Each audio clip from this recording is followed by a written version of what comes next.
dua hal, secara internal dan eksternal. Secara eksternal, di lingkungan Islam sendiri, kita masih membutuhkan dikembangkannya wacana-wacana alternatif. Karena di dalam korpus wacana Islam klasik masih begitu banyak elemen-elemen yang problematis yang bisa dipahami sebagai dorongan untuk melakukan konflik dengan kelompok-kelompok lain. Itu realitasnya. Dan elemen-elemen yang problematis inilah yang kemudian diperalat oleh aktor-aktor politik untuk memicu konflik-konflik yang aktual yang terjadi di sepanjang sejarah. Nah, kita butuh lebih pengembangan wacana alternatif khususnya terkait dengan syariat dalam soal ini.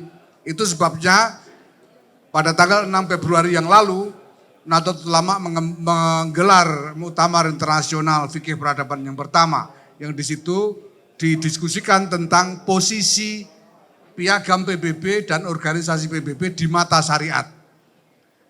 Beberapa hari ini kita melihat ada pembicaraan di publik yang agak misleading ketika ada yang menganggap bahwa kita meletakkan piagam PBB sebagai sumber hukum di dalam syariat.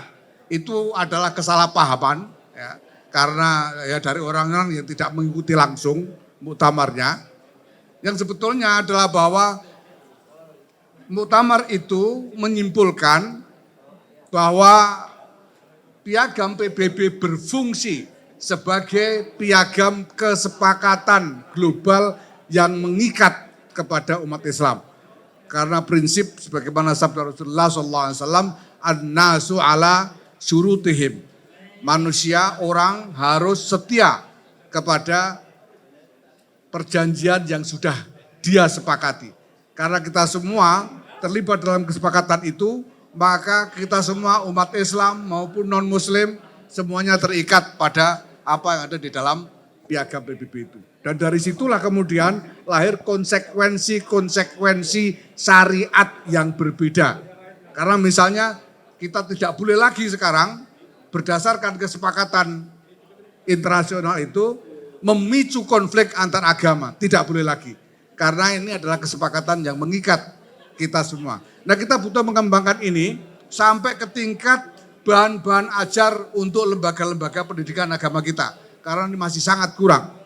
Kita tahu sampai sekarang bahan-bahan ajar di lembaga-lembaga pendidikan agama khususnya Islam ini masih kurang sekali mengembangkan wacana syariat yang tandas seperti ini. Bahkan masih sering disusupi, saya tidak tahu lewat cara apa, disusupi oleh pandangan-pandangan yang bermasalah.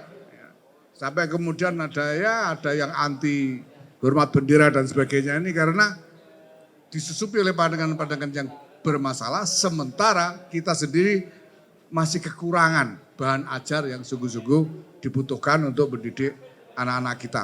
Nah, kita berharap ke depan secara internal ini kita kejar pengembangannya sehingga nanti kita sungguh-sungguh mampu mendidik generasi baru yang punya wawasan dan mentalitas baru yang jauh dari dorongan untuk berkonflik hanya karena perbedaan latar belakang identitas.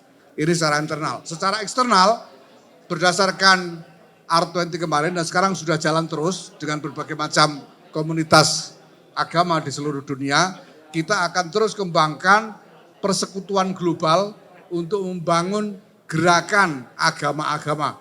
Ya, yang seperti saya katakan tadi, untuk membebaskan agama-agama dari jebakan keadaan yang menjadikannya bagian dari masalah, tapi kemudian menghadirkan agama itu secara nyata sebagai bagian dari solusi masalah dan mendorong dikembangkannya perdamaian dan harmoni untuk masa depan peradaban yang lebih mulia. Dan ke depan ini sejumlah agenda kongres sudah terjadwal, ya, insya Allah, ya, baik itu di Timur Tengah, di India, di Eropa, di Amerika sudah ada sejumlah kegiatan untuk tahun ini saja. Dan mudah-mudahan nanti bersama-sama dengan Vatikan, dengan Muhammadiyah, dan dengan komunitas-komunitas agama yang lain ini akan berkembang lebih baik ke depannya. Terima kasih.